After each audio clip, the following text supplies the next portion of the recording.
recording. So today we are on chapter 14, section 11, the test of truth. Share my screen and get into this one. Okay.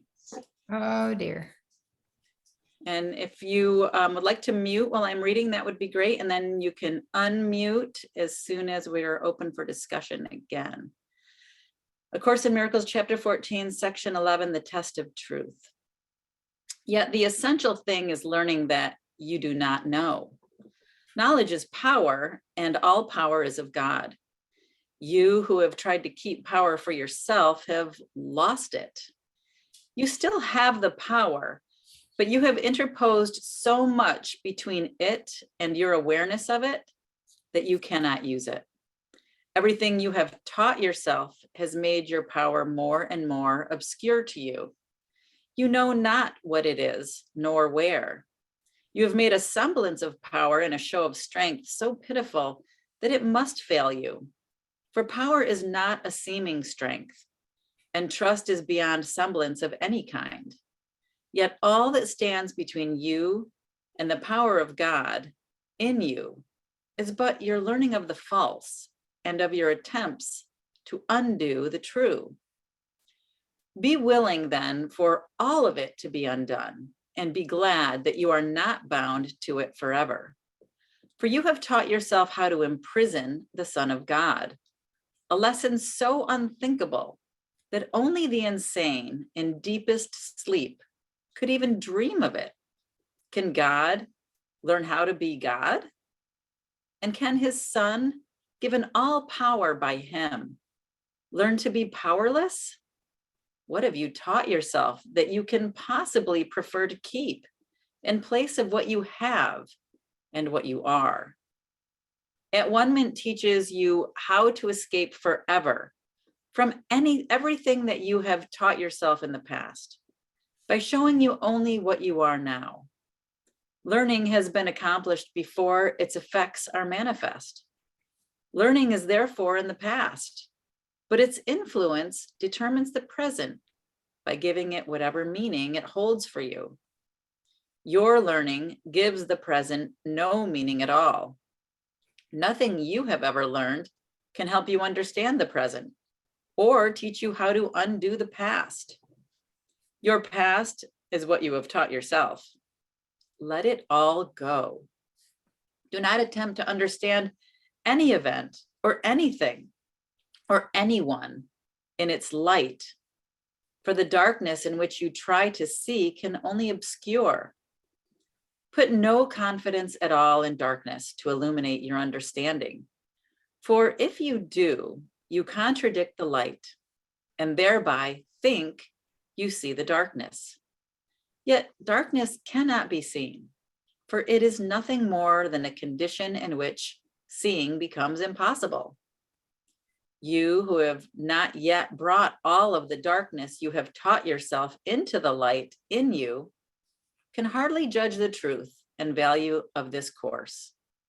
Yet God did not abandon you, and so you have another lesson sent from him, already learned for every child of light by him to whom God gave it.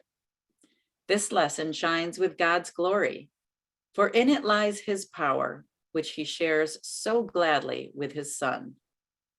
Learn of his happiness, which is yours. But to accomplish this, all your dark lessons must be brought willingly to truth and joyously laid down by hands open to receive, not closed to take. Every dark lesson that you bring to him who teaches light, he will accept from you because you do not want it.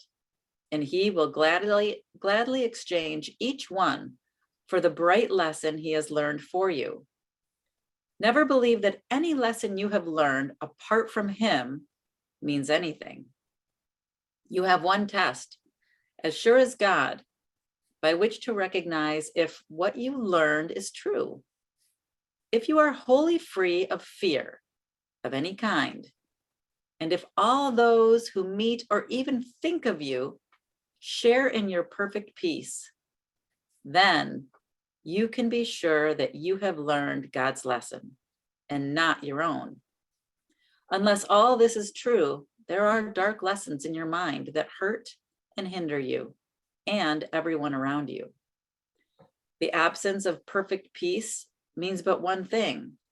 You think you do not will for God's Son what his Father wills for him. Every dark lesson teaches this in one form or another, and each bright lesson with which the Holy Spirit will replace the dark ones you do not accept teaches you that you will with the Father and his Son. Do not be concerned about how you can learn a lesson so completely different from everything that you have taught yourself. How would you know? Your part is very simple. You need only recognize that everything you learned, you do not want. Ask to be taught, and do not use your experiences to confirm what you have learned. When your peace is threatened or disturbed in any way, say to yourself, I do not know what anything, including this, means, and so I do not know how to respond to it.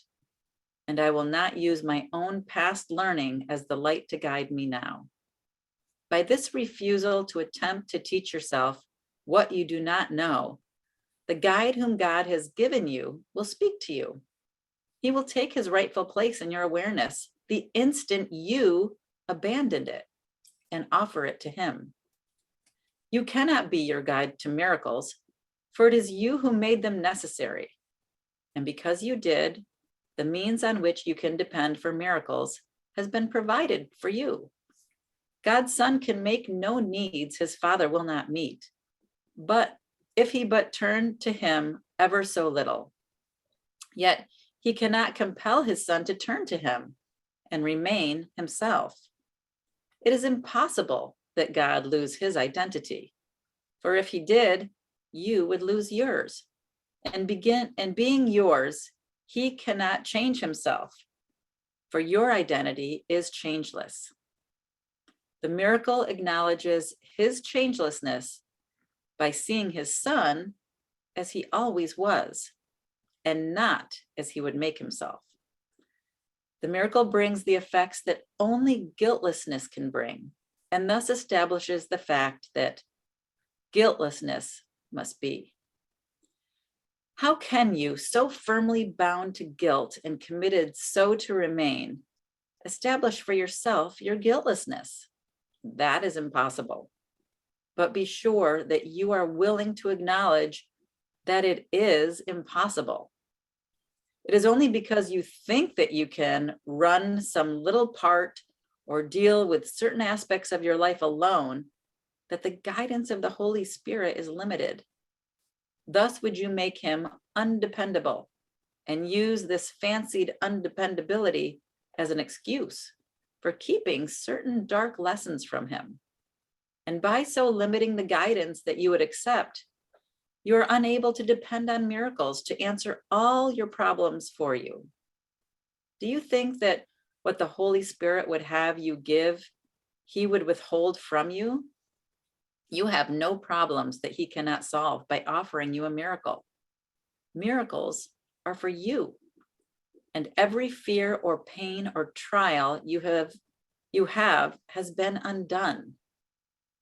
He has brought all of them to light, having accepted them instead of you, and recognized they never were.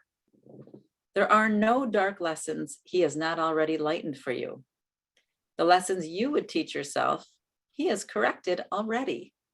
They do not exist in his mind at all, for the past binds him not, and therefore binds you not. He does not see time as you do, and each miracle he offers you corrects your use of time and makes it his. He who has freed you from the past would teach you you are free of it. He would but have you accept his accomplishments as yours because he did them for you. And because he did, they are yours and has made you free of what you made. You can deny him, but you cannot call on him in vain. He always gives his gifts in place of yours. He would establish his bright teaching so firmly in your mind that no dark lesson of guilt can abide in what he has established as holy by his presence. Thank God that he is there and works through you, and all his works are yours. He offers you a miracle with every one you let him do through you. God's Son will always be indivisible. As we are held as one in God, so do we learn as one in him. God's teacher is as like to his creator as is his Son, and through his teacher does God proclaim his oneness and his Son's. Listen in silence and do not raise your voice against him, for he teaches the miracle of oneness, and before his lesson, division disappears. Teach like him here, and you will remember that you have always created like your Father. The miracle of creation has never ceased, having the holy stamp of immortality upon it. This is the will of God for all creation, and all creation joins in willing this. Those who remember always that they know nothing and who have become willing to learn everything will learn it. But whenever they trust themselves, they will not learn. They have destroyed their motivation for learning by thinking they already know. Think not you understand anything until you pass the test of perfect peace. For peace and understanding go together and never can be found alone. Each brings the other with it, for it is the law of God they not be separate. They are cause and effect, each to the other. So where one is absent, the other cannot be. Only those who recognize they cannot know, unless the effects of understanding are with them, can really learn at all. For this, it must be peace they want and nothing else. Whenever you think you know, peace will depart from you, because you have abandoned the teacher of peace. Whenever you fully realize that you know not, peace will return, for you have invited him to do so by abandoning the ego on behalf of him. Call not upon the ego for anything. It is only this that you need do. The Holy Spirit will of himself fill every mind that so makes room for him. If you want peace, you must abandon the teacher of attack. The teacher of peace will never abandon you. You can desert him, but he will never reciprocate, for his faith in you is his understanding. It is as firm as his faith in his creator, and he knows that faith in his creator must encompass faith in his creation. In this consistency lies his holiness, which he cannot abandon, for it is not his will to do so. With your perfection ever in his sight, he gives the gift of peace to everyone who perceives the need for peace and who would have it. Make way for peace, and it will come. For understanding is in you, and from it, peace must come. The power of God from which they both arise is yours as surely as it is his. You think you know him not, only because alone it is impossible to know him. Yet see the mighty works that he will do through you, and you must be convinced you did them through him. It is impossible to deny the source of effects so powerful they could not be of you. Leave room for him, and you will find yourself so filled with power that nothing will prevail against your peace. And this will be the test by which you recognize that you have understood.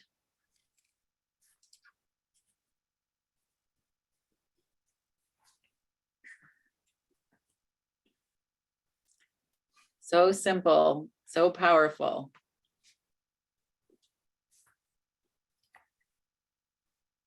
Let go, let God, right? It really does simplify it. You know, like in paragraph 12, those who remember always that they know nothing and have become willing to learn everything will learn it. I was just talking to somebody the other day and I kind of said a similar thing out loud, that the older I get, the more I fully realize that I don't know a thing. I don't know a thing, but that's a cool place to be in, because, as it says here, whenever you fully realize that you do not know, this is in paragraph 13, peace will return, for you have invited him to do so by abandoning the ego on behalf of him.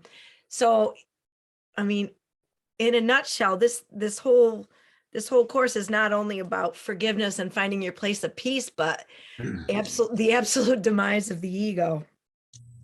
I agree. Yeah. It's how, and because when the ego is gone, the judgment is gone, and then there's nothing left but peace and love. What a novel concept.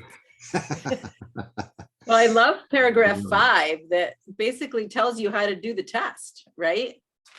It says right there, paragraph 5, sentence 2, if you are wholly free of fear of any kind, and if all those who meet or even think of you share in your perfect peace, then you can be sure that you have learned God's lesson and not your own. Yeah. Unless all this is true, there are dark lessons in your mind.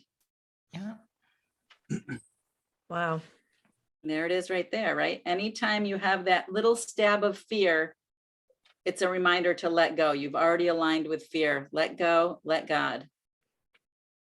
Perfect today. Yeah. So getting back to know, right? Alicia, what you just said was, basically what I got out of that was like, well, if we think we're doing it, which I often do, then we're not. I mean, well, there's nothing to do. That's kind of I don't know. I don't really like that word. That's an ego word. I prefer creation. I mean, if we're truly creating, we've left the ego completely, and there's no difference between us and anyone else. We're just a constant extension of the love that comes from God through us and wants to magnify itself through the rest of us. So it's like, I don't know, it's like an indelible trait of love to extend. It has to give because it's constantly growing. So yeah, these are a lot of simpler words, but boy, I wish I could remember it all the no time, because I can't remember it in time. We can't really be in time. That doesn't. God doesn't work on a time clock. Anyway, I'm having fun. Thank you. That was a great share. Yeah, Tim. that kind of spoke to me too, the line in there, and now I've forgotten the exact quote, but about, loving and trusting God also means sort of loving and trusting in his creations, which is us, All of our not brothers. exclusively us, but all of it, all of the world, all of the thing that then we misinterpret some of the other course and say, the world is an illusion, which then we jump to worthless, which then we jump to pushing it away and all kinds of other things, when in fact, God is about inclusion of all, of the all in all in all. It's just our perception that the world is the only and is the governor of all of us, instead of being grounded in God's love. We become grounded in duality, and that's what changes. It's not the extensions of God's love, which is then everything. Yeah, I like it. Wow. I Thank also, it reminds me of how most of the great artists and composers and even Einstein said, I didn't come up with this. It came through me.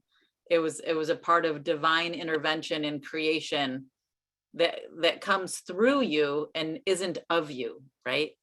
So it doesn't mean you can't still be a powerful creator within the world of illusion. It's just a matter of who's doing the creating. Hmm. Yeah. The question I have about paragraph 15 says, alone it is impossible to know him, but aren't we one with him? So aren't we always alone? Well, Isn't alone being non-dualistic? Which sentence is it in paragraph 15? It's 2. It's the end of 2.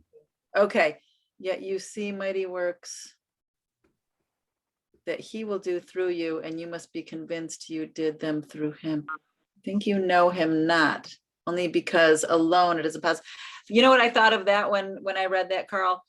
I think when we separate ourselves from our brothers, alone, okay. it's impossible to know. Not from him. So, not from him, right? So alone as a separate human being. I like being alone.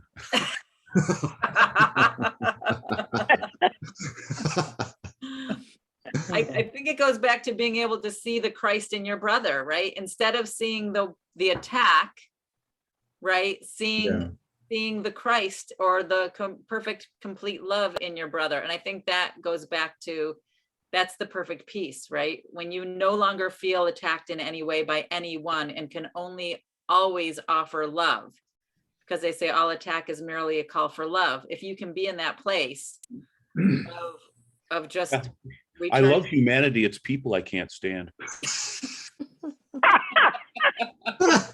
Oh my God. Is there a t-shirt in there, Carl, somewhere? Careful, Carl. You'll get I think that's a quote from Charlie Brown, isn't it? I think I read that somewhere, Carl. Charlie Brown, I think. From you. From me. Yes, from you. Oh my God, the cosmic humor is in full bloom here. Yeah, It's a I've new heard year. her say that, Carl. I agree. It's a new year. That's right. As one of our children, Toilet with this conversation. Laughter is a massage from the inside. Just a New Year thing. One of our children, I think, is our middle one. One of our 2 daughters. She said, "Happy New You." When she was maybe 3 or something like that. She was always coming up with stuff. So it's always now in all of our texting and all of our sharing, it's always Happy New You. And anyway, a little sidelight. That's awesome, Tim. It reminds me of what we Feel just read free. about letting go of the past, right? We can't find the truth in the past ever. Never.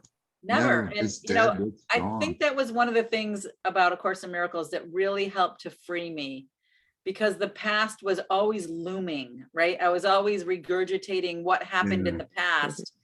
What, you know, early on when I first started reading it, and I remember feeling like, I can just let that go. I can let it go, and it's gone because it's an illusion. And it was so freeing and so empowering at the same time to know that that is just a ball and chain to the ego when you carry the past around. I'd like to say that what that brings up for me is, you know, we talk a lot about forgiveness in this book, but not in the tradition that the Christians, which, you know, I was Baptist and then Methodist and then Baptist again. So boy, do I know the tradition. So it's to see, forgiveness is to see that in reality, in God's reality, it never occurred. I mean, you could kill someone, you could be whatever, you know, it doesn't make any difference. You know, a lot of people would want to lock me up for saying this, but you all know what I'm saying. If we're going to not forgive anyone for anything, and that includes some pretty warped political leaders that are in the world. I mean, we have to see that they and anyone else, all they're doing is the best they can with what they've got, with what they brought to the party, which was, you know, I don't know, 20 incarnations, 50, whatever. It doesn't make any difference.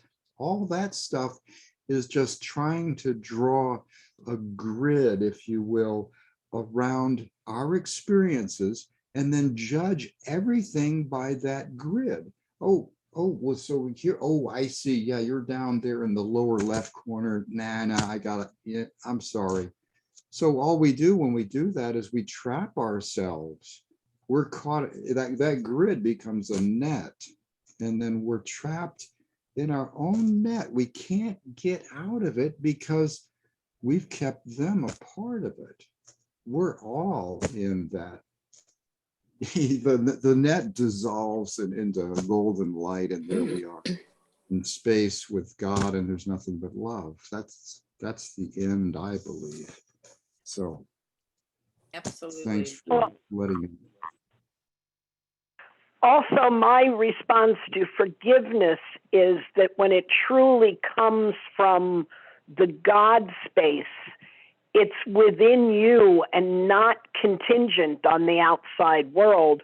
When we forgive in duality, which is largely what religion talks about, even though it says it's in God's world, but it's always like that, hinged on like God loved us, therefore we should love him.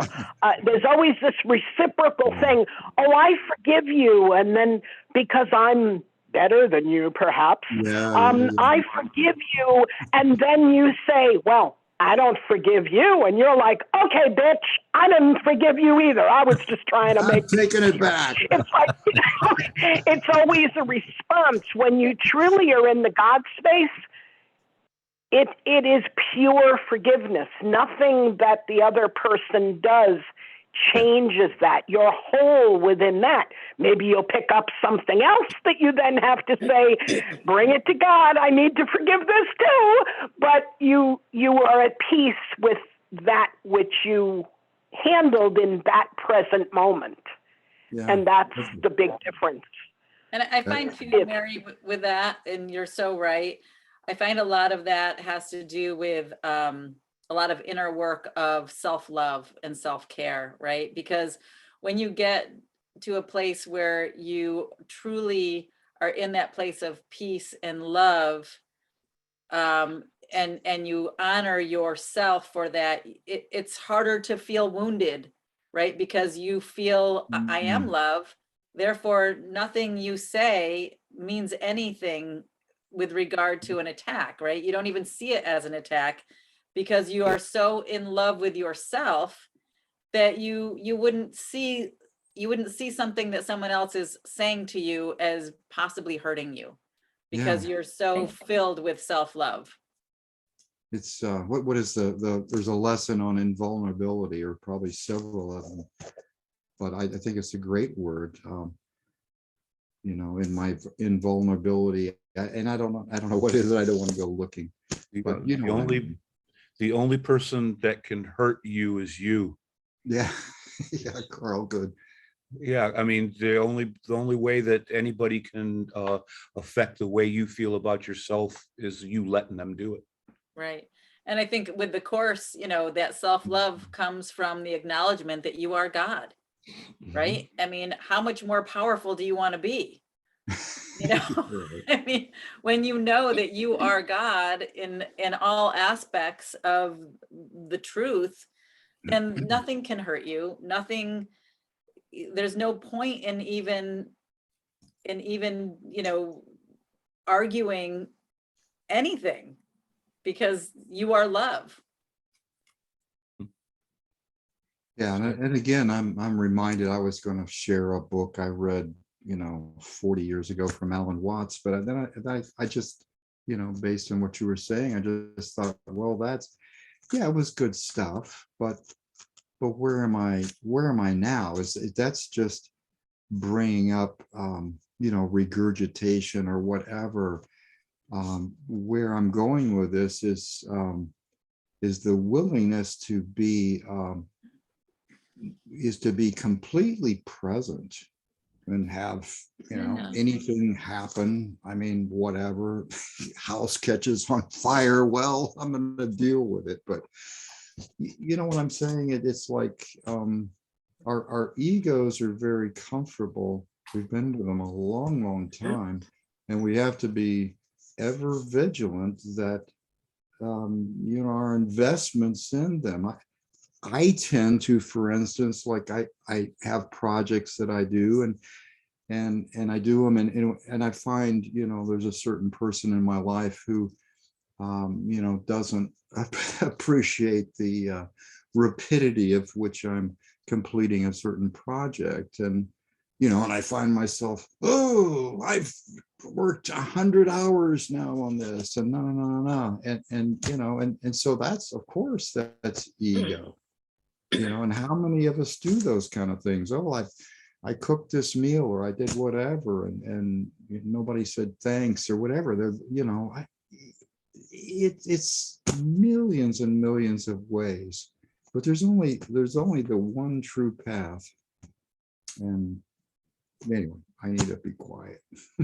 Yeah. Okay, shall we go ahead and continue, or starting a new chapter, chapter 15, called The Holy Instant? My favorite time. Okay, let's do it. The Holy Instant, the two uses of time. Can you imagine what it means to have no cares, no worries, no anxieties, but merely to be perfectly calm and quiet all the time? Yet that is what time is for, to learn just that and nothing more. God's teacher cannot be satisfied with his teaching until it constitutes all your learning. He has not fulfilled his teaching function until you have become such a consistent learner that you learn only of him. When this has happened, you will no longer need a teacher or time in which to learn. One source of perceived discouragement from which you may suffer is your belief that this takes time, and that the results of the Holy Spirit's teaching are far in the future. This is not so, for the Holy Spirit uses time in his own way and is not bound by it. Time is his friend in teaching. It does not waste him as it does you. And all the waste that time seems to bring with it is due but to your identification with the ego, which uses time to support its belief in destruction. The ego, like the Holy Spirit, uses time to convince you of the inevitability of the goal and the end of teaching. To the ego, the goal is death, which is its end. But to the Holy Spirit, the goal is life, which has no end. The ego is an ally of time, but not a friend, for it is as mistrustful of death as it is of life, and what it wants for you, it cannot tolerate. The ego wants you dead, but not itself. The outcome of its strange religion must therefore be the conviction that it can pursue you beyond the grave. And out of its unwillingness for you to find peace even in death, it offers you immortality in hell. It speaks to you of heaven, but assures you that heaven is not for you. How can the guilty hope for heaven? The belief in hell is inescapable to those who identify with the ego. Their nightmares and their fears are all associated with it. The ego teaches that hell is in the future, for this is what all its teaching is directed to. Hell is its goal.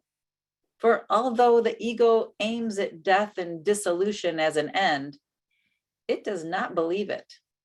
The goal of death, which it craves for you, leaves it unsatisfied. No one who follows the ego's teaching is without the fear of death. Yet, if death were thought of merely as an end to pain, would it be feared? We have seen this strange paradox in the ego's thought system before, but never so clearly as here.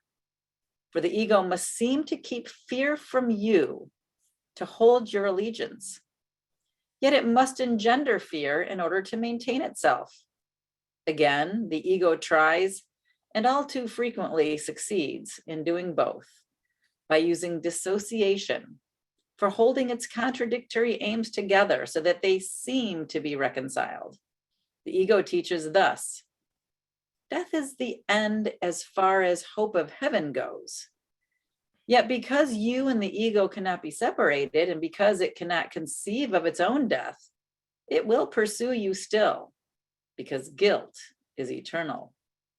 Such is the ego's version of immortality, and it is this the ego's version of time supports. The ego teaches that heaven is here and now because the future is hell. Even when it attacks so savagely that it tries to take the life of someone who thinks it's is the only voice, it speaks of hell even to him. For it tells him hell is here as well, and bids him leap from hell into oblivion. The only time the ego allows anyone to look upon equanimity is the past. And even there, its only value is that it is no more. How bleak and despairing is the ego's use of time, and how terrifying. For underneath its fanatical insistence that the past and future be the same is hidden a far more insidious threat to peace. The ego does not advertise its final threat, for it would have its worshipers still believe that it can offer them escape. But the belief in guilt must lead to the belief in hell, and always does. The only way in which the ego allows the fear of hell to be experienced is to bring hell here, but always as a foretaste of the future.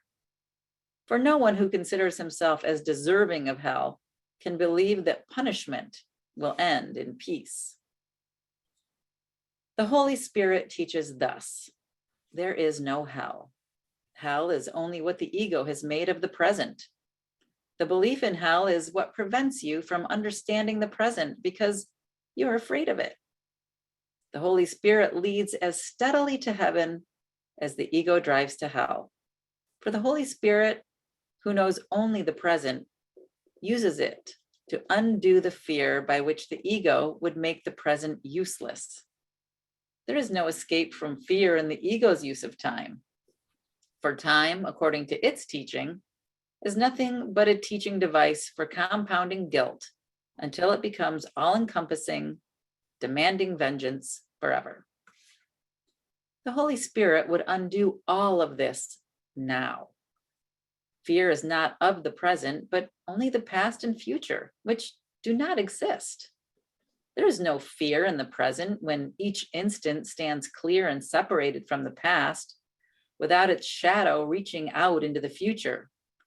Each instant is clean, untarnished birth, in which the Son of God emerges from the past into the present, and the present extends forever. It is so beautiful and so clean and free of guilt that nothing but happiness is there. No darkness is remembered, and immortality and joy are now. This lesson takes no time, for what is time without a past and future? It has taken time to misguide you so completely, but it takes no time at all to be what you are.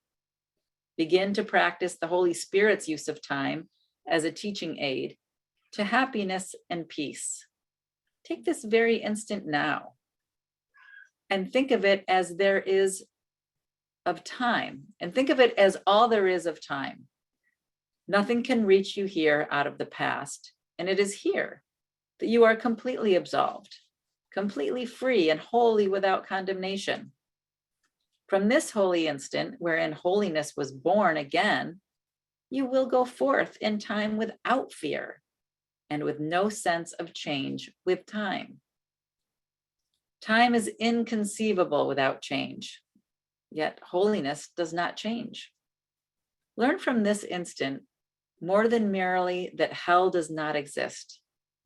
In this redeeming instant lies heaven, and heaven will not change. For the birth into the holy present is salvation from change.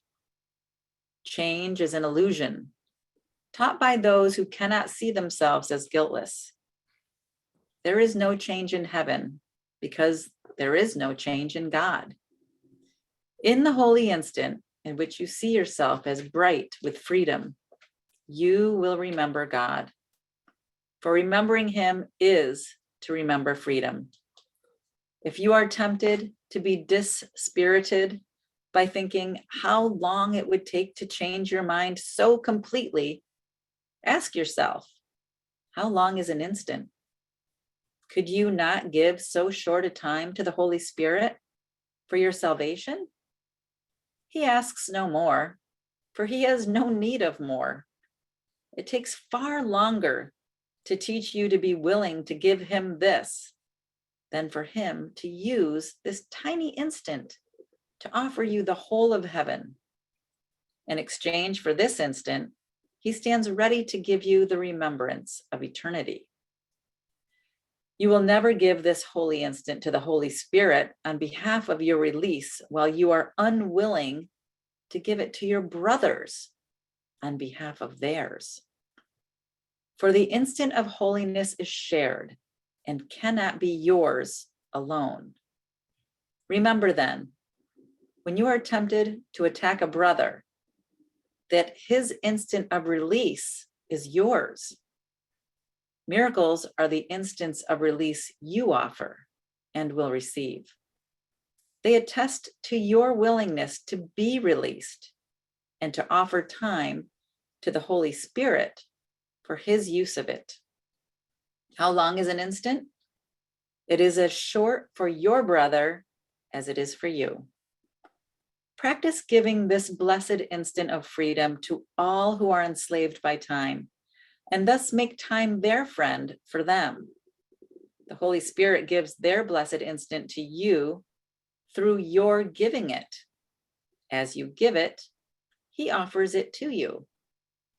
Be not unwilling to give what you would receive of him, for you join with him in giving. In the crystal cleanness of the release you give is your instantaneous escape from guilt. You must be holy if you offer holiness. How long is an instant? As long as it takes to reestablish perfect sanity, perfect peace, and perfect love for everyone, for God, and for yourself. As long as it takes to remember immortality and your immortal creations who share it with you. As long as it takes to exchange hell for heaven. Long enough to transcend all of the ego's making and ascend unto your Father. Time is your friend if you leave it to the Holy Spirit to use. He needs but very little to restore God's whole power to you. He who transcends time for you understands what time is for. Holiness lies not in time, but in eternity. There never was an instant in which God's Son could lose his purity. His changeless state is beyond time, for his purity remains forever beyond attack and without variability. Time stands still in his holiness and changes not. And so it is no longer time at all. For caught in the single instant of the eternal sanctity of God's creation, it is transformed into forever. Give the eternal instant that eternity may be remembered for you in that shining instant of perfect release. Offer the miracle of the holy instant through the Holy Spirit and leave his giving it to you, to him. Beautiful. Yay. Well, that goes back to that alone question you had, Carl. It's all about your brother, right? And seeing that perfect oneness It reminds me so much of Ram Dass, Mhm. early Ram Dass stuff. I'm doing a purge and I'm going through all my books and everything and giving away and selling ones. And I came across my original Be Here Now Mm, and was going through that. And it just, all this is just like what he taught in there. It's amazing. He was a good channel. yeah, really was. And it just takes an instant, right? And we can all be that channel. If we Yes. decide to just unite and let go of fear and let go of the ego. We are all that channel. It just depends on what we choose to do with it. You I know? like that, Carl. And I see that channel in your artwork. Oh, thank you. Appreciate that. Beautiful. And in your kind spirit and in your food and everything you do, really. It's my goal. It's what I've been working on since I was a teenager. Still haven't gotten it right, but I That like still what leads back to grace and forgiveness, remember? Right. And what you were just saying, so like from the last text, I highlighted the at-one-ment teaches you how to escape forever from everything that you have taught yourself in the past by showing you what you are now. And then everything in this section about how long is a moment, how long is an instant, all of that stuff. It is that pause between when the thing happens from the time that we react, is that presence of now.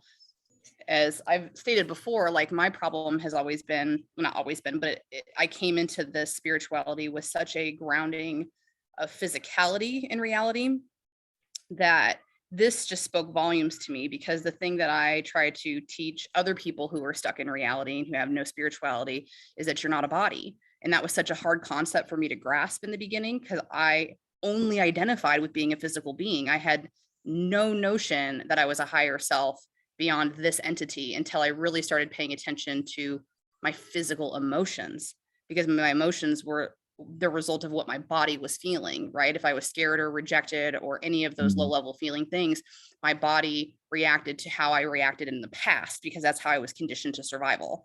So this notion of mind, body, soul is so much greater than I have been able to understand or process until getting into this work, because of this understanding. On a day where my body feels tired or depressed even, I have now the ability to pause and go, is that my body or is that my higher self? Those are two different entities coexisting here on planet Earth for this video game that I'm playing.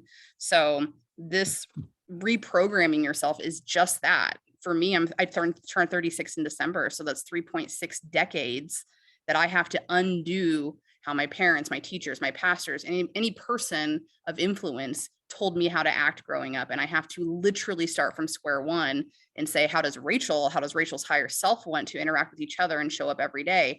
Well, that's this manual. That's what God and Christ consciousness is teaching me, is the pause. That's really all it is. It comes down to the pause and how I choose to be in each single moment. But I'm relearning. So I'm really only like a 2-year-old in my process. I'm not 36. You got a 14-year jump start on me. So Yeah, that's But great. isn't- Thank you, But isn't all of that the past?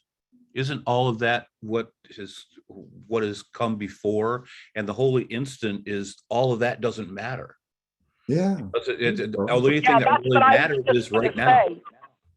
Yeah, that's what I was just going to say, is thank you for recognizing that pause. But when you really accept the pause and embrace it and become one with the all, so you're never alone. You are one in the all, and all is in you. It is in that way reciprocal, but it's not based on anything. It just is that. And when that is present and you are that higher self, all of that other stuff disappears in that awakening, in that awareness. So then it's no longer a lot of work and very hard to undo that. It is undone in the holy instant when you have the faith and the knowing of that ability to that's the place participate in. where the time loses its relevance. Boom. So it takes as long or as short Yeah. as you make it. And as you said, Mary, in, or Carl, whoever, in that holy instant then poof goes time, and that all of the undoing can literally happen. That is where it happens, where the full recognition of the one-ment, and boom, Yeah. it's done. And for those of us that have been working at this for years and years and years, sometimes that's humbling. We're like, holy cow. It's kind of like Dorothy clicking her heels together 3 times, you know? Oh, you've had the power all along, you know? Oh, we- wow, that's We great. Great. forget Analogy. that. We forget that. Yeah. Great example. Yeah.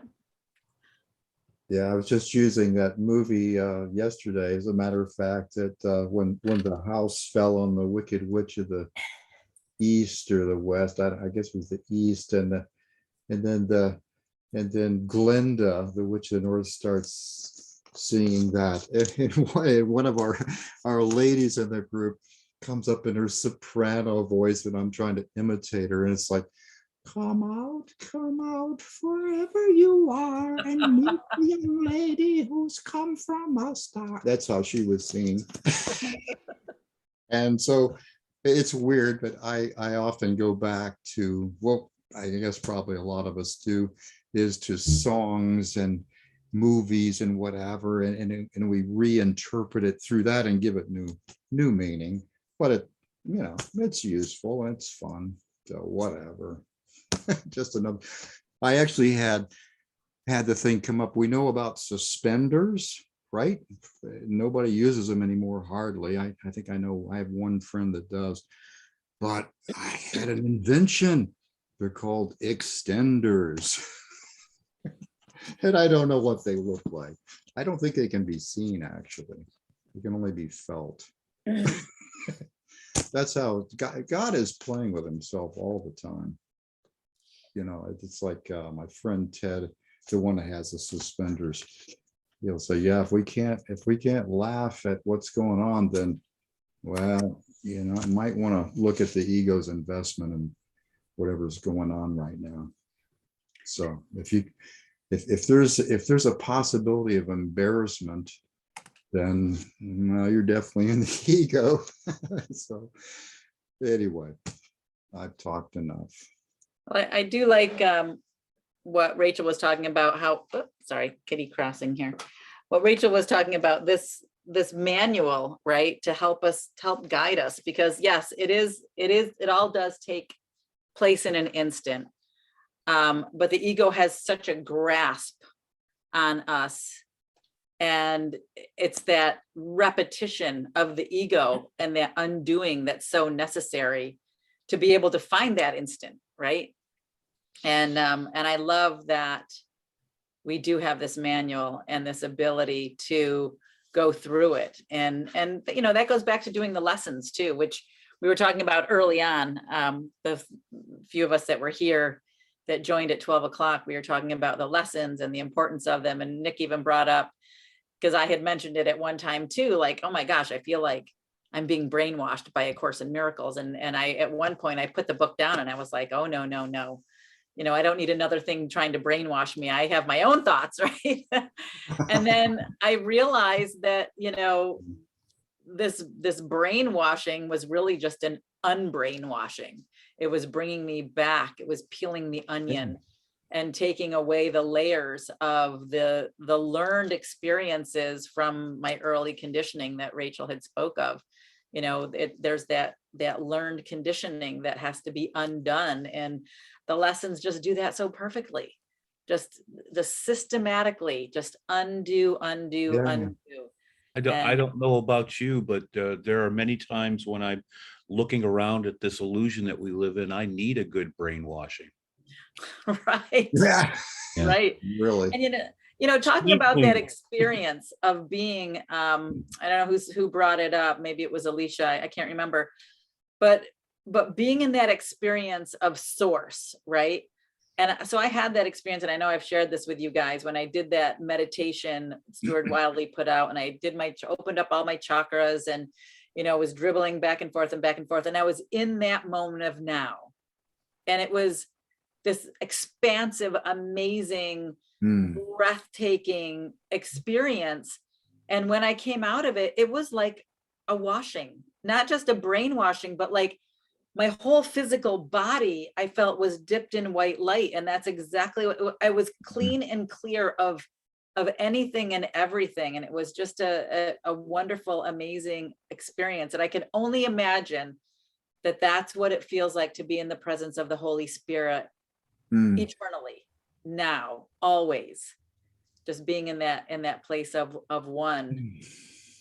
But you know, all for one and one for all, right? It brings on a completely new meaning that, you know, we're all in this, and we have to be able to see our brothers as one in that mind of God as we are.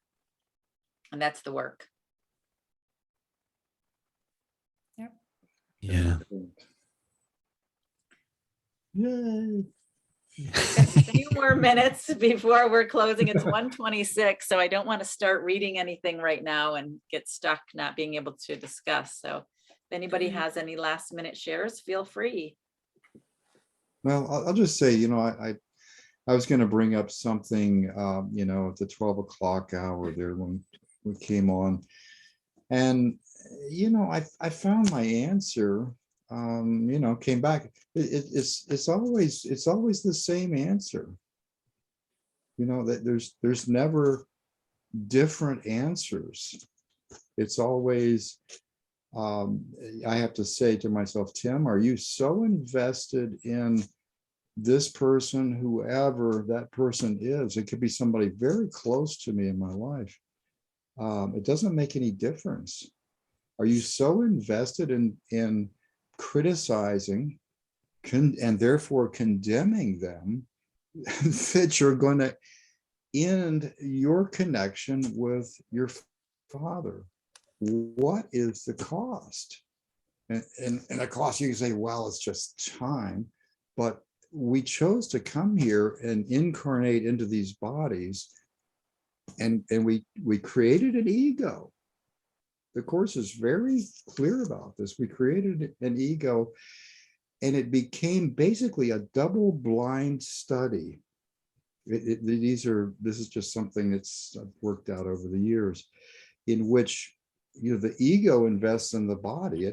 It goes, and it's like, so it's hiding in the body. So when we ask each other, well, how do you feel? You know, what do we do? We're asking, how does my body feel? You know, I mean, what a line of junk. So when we, you know, I don't know how many planets, millions, whatever, they're going through stuff in different ways, but here on this planet, we created and we chose to come in here. This was a conscious thing. We didn't just plop in like, okay, here's where you start and you work your way up. Maybe you leave at the Pleiades, I don't know. But it's extremely difficult, because we create stuff, then we have people that criticize our creations, you know, and then we can take that personally. And I mean, my God, look at the millions of ways we can be lost. And the only way, again, is to go back to this, what I call the temporary use of forgiveness. Because once you're finally done with it, you don't need that anymore. It's just a way of life. I like to look at like all those interactions with our brothers as opportunities, you know, because they're always holding out to us that opportunity of salvation, and they're showing us, like, through their attack, Yeah. like, look, here's your opportunity. If you can forgive me, I offer you forgiveness in return, right? It goes back to, if we can Great. just be in that place of complete love with our brothers at that moment where we otherwise would want to attack in return. If we could pause, right? Like Rachel was talking about, pause and realize, okay, here's another opportunity. Here's another opportunity where I could judge, or I can offer love, and I can offer complete acceptance and at one-ment to my brother. And then in giving that, we receive it. And it's just, I see all of these interactions with our brothers as opportunities, as here comes another opportunity. Here comes another opportunity. Here comes another opportunity. And if we can go through 2022, like, let's write down all the opportunities we have Right. Write it down. Very Yeah. simple. I love it. Yeah. All right, guys, it's 1:30, so let's close here, and I will see hopefully all of you next week. Yeah. Thank you, Terry. Thank you very much. Thank you. Yeah, Nice thank you so meeting much. you. Brilliant. everybody. And Thank you, everyone, everyone. thank you. Have a Bye, great everybody. Bye. Thank you. Bye-bye. Bye. Thank you. Bye-bye. Bye.